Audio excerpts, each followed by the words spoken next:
16వ శాసనసభకి ఏకగ్రీవంగా ఎన్నికైన సభాపతి శ్రీ చింతకాల అయ్యన్ పాత్రుడు గారికి హృదయపూర్వక నమస్కారాలు. మీ శుభాకాంక్షలు. ఇది నేను మొదటిసారి అసెంబ్లీలోకి అడుగు పెట్టడం. ఇలాంటి సుదీర్ఘ రాజకీయ అనుభవం ఉన్న దాదాపు 7 సార్లు ఎమ్మెల్యేగాను, ఒకసారి పార్లమెంట్లో అడుగుపెట్టిన మీకు, Panchayati Raj, technical education, forest, R&B అనేక మంత్రిత్వ శాఖల్ని సమర్థవంతంగా నిర్వహించిన మీకు ఈ సభాధ్యక్షుడు, ఈ స్పీకర్ స్థానంలో కూర్చోవడం చాలా ఆనందంగా ఉంది. ఎన్ని దశాబ్దాలు ప్రజలు రాజకీయ జీవనంలో, ఎన్ని దశాబ్దాలు ప్రజలు మీ వాడి వేడి చూశారు. మీకు కోపం వస్తే ఋషికొండను చెక్కినట్టు ప్రత్యర్థులకి పదునైన ఉత్తరాంధ్ర యాసలో గుండు కొట్టేస్తారు.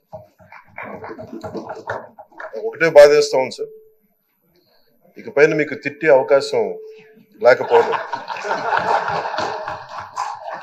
కానీ ఇక మీద సభలో ఎవరు తిడుతున్నా దాన్ని ఆఫ్ చేసే బాధ్యత మీ చేతిలోనే ఉంది. మీరే మైక్ ఆఫ్ చేయాలి. అంటే మా చిన్నప్పుడు నేను చూసేవాడు, ఒకసారి అల్లరి చేసే అబ్బాయిని క్లాస్ లీడర్ చేసేవాడు చిన్నప్పుడు మా స్కూల్లో. కానీ ఇన్నాళ్ళు ప్రజలు మీ వాడి వేడి పలుకులు, మీ ఘాటైన వాగ్దాటి చూశారు. ఈ రోజు నుంచి రాష్ట్ర ప్రజలు మీ హుందాతనం చూస్తారు.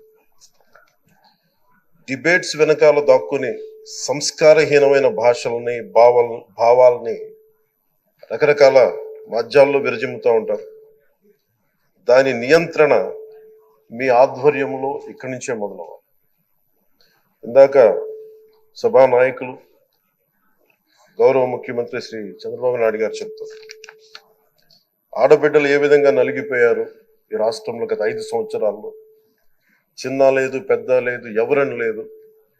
ఎవరన్నా సరే ఒక మాట మాట్లాడితే వాళ్ళు వ్యక్తిగతంగా దూషణ, సోషల్ మీడియాలో వాళ్ళని క్యారెక్టర్ అసాసినేట్ చేయటం, వాళ్ళు పెద్ద నాయకులు కావచ్చు, కార్యకర్తలు కావచ్చు, లేదా వాళ్ళకి ఎదురు తిరిగి ఒక ఒపీనియన్ చెప్పి ఎవరైనా సగటు మనిషి కూడా కావచ్చు, అది ఇక్కడతో ఈ రోజు నుంచి ఆగిపోవాలి అధ్యక్ష.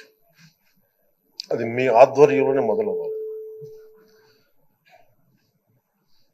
గత ప్రభుత్వం తాలూకు సభ జరిగిన విధానం చూస్తే ఈ వ్యక్తిగత దూషణ ఇవన్నీ చాలా ఇబ్బంది పెట్టే ప్రజలు. ఈ రోజున వాళ్ళకి 11 సీట్లకు పరిమితం అయ్యారు, ఈరోజు లేరు, ధైర్యం లేదు వాళ్ళకి. విజయాన్ని తీసుకోగలిగారు కానీ ఓటమి కూడా ధైర్యంగా కూర్చుకునే వాళ్ళకి స్థాయి లేదు, వాళ్ళకి పారిపోయారు ఇక్కడి నుంచి. భావంలో ఉండే తీవ్రత భాషలో ఉండాల్సిన అవసరం లేదు. భాష మనుషుల్ని కలపడానికి కానీ విడగొట్టడానికి కాదు. భాష విద్వేషం రేపడానికి కాదు, పరిష్కరించడానికి. ఎంత జటిలమైన సమస్య అయినా, భయంకర సమస్య అయినా చర్చల ద్వారా పరిష్కరించుకోవడానికి కానీ వివాదం సృష్టించడానికి కాదు. ఈ సభ ఉన్నది అందుకు. కానీ మనం చూసింది వాళ్ళ దగ్గర నుంచి బూతులతోటి, వ్యక్తిగత దోషులతోటి రాష్ట్ర పురోభివృద్ధిని ఆపేశారు. అలాంటి సభ కాకుండా ఇందాక మన పెద్దలు శ్రీ గౌరవ ముఖ్యమంత్రి చంద్రబాబు గారు చెప్పినట్టుగా ఇది భవిష్యత్తుకి ఇది ఒక ప్రమాణిక, ఒక ప్రమాణం అవ్వాలి. 2047 వరకు ఇంత అద్భుతమైన స్థానంలో మనకి ఆంధ్రప్రదేశ్ తెలుగు జాతి ఉన్నత స్థాయికి వెళ్ళాలంటే ఈ రోజు మనం వేసే ప్రతి అడుగు అది భవిష్యత్ తరాలకు ఒక నిర్దేశక, ఒక టచ్ స్టోన్ గా ఉండిపోవాలి, గిట్ రాయిగా ఉండిపోవాలి. ఈ రోజున ఈ సభలో ఉన్న గౌరవ సభ్యులందరూ చట్టాలు చేయడానికి ఉన్నారు, చట్టాలు ఉల్లంఘించడానికి కాదు. విభేదించడం అంటే ద్వేషించడం కాదు, వాదించడం అంటే కొట్టుకోవడం కాదు. ఇవన్నీ విభేదించడం, వాదించడం ఇవన్నీ ప్రజాస్వామ్యానికి చాలా మౌలికమైన పునాదులు. ఆంధ్రప్రదేశ్ ఆవిర్భావం జరిగి అసలు భాషా ప్రయుక్త రాష్ట్రాల ఆవిర్భావమే మన ఆంధ్ర రాజ్యంతో మొదలైంది. అమరజీవి పొట్టి శ్రీరాములు గారి బలిదానం మీద మన రాష్ట్రం పుట్టింది. 56 రోజులు తిండి తిప్పలు తినకుండా నరకం అనుభవిస్తూ ఆయన బలైపోయారు. ఆయన మరణానికి చేరువవుతూ ఆమరణ నిరాహార దీక్ష చేసిన ప్రతిరోజు మనకి దాదాపు ఈ సుదీర్ఘమైన 6 దశాబ్దాల కాలం, 1.5 సంవత్సర కాలం అంటే ఆయన ప్రతిరోజు చావుకి చేరువవుతూ భోజనం లేకుండా ఆయన గడిపిన ప్రతిరోజు మనకి 1.5 సంవత్సర కాలం. అలాంటి నేపథ్యంలో అలాంటి మహోన్నతుడు శ్రీ పొట్టి శ్రీరాములు గారి త్యాగాన్ని గనుక మనం ఈ సభలో ప్రజా సంక్షేమం కోసం మాత్రమే చర్చలు జరగాలి, వాదోపవాదాలు హద్దులు దాటకుండా ఉండాలి, వ్యక్తిగత దూషణకి తావివ్వకుండా ఉండాలి.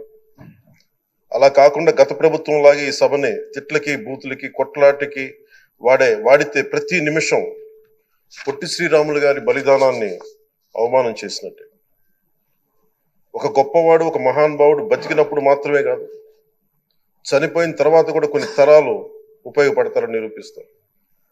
అలాంటి కోవకు చెందిన మహానుభావులు ఆంధ్ర రాష్ట్ర సృష్టికర్త, భాషా ప్రయుక్త రాష్ట్రాలకు శ్రీకారం చుట్టిన ద్రష్ట, అమరజీవి శ్రీ పొట్టి శ్రీరాములు గారి స్మృతిలో ఒక విలువలతో కూడిన ఒక సత్సాంప్రదాయాన్ని తెరలేపుతూ మీ ఆధ్వర్యంలో ఈ సభ జరగాలని, ఈ 5 ఏళ్ల ప్రజా ప్రస్థానంలో ఈ విలువైన 5 ఏళ్లు రాబోయే తరానికి గొప్ప భవిష్యత్తునిచ్చేలా, అన్నం పెట్టే రైతుకి, కౌలు చేసుకునే రైతుకి, రైతు కూలీకి అండగా ఉండేలా, మహిళలకి భద్రతతో పాటు ఉన్నత స్థాయికి ఎదిగేలా, ప్రభుత్వ ఉద్యోగులకి భద్రత కల్పించేలా, పశువు, పక్షి, ప్రకృతి, సర్వజనులందరికీ కూడా మతాలకి, ప్రాంతాలకి అతీతంగా సుభిక్షంగా అభివృద్ధి పదంలో ఆంధ్రప్రదేశ్, ఆంధ్ర రాజ్యం అద్భుతమైన ప్రగతి సాధించేలా ఈ చర్చలు సాగాలని కోరుకుంటూ, సభాపతి అయ్యన్న పాత్రుడి గారికి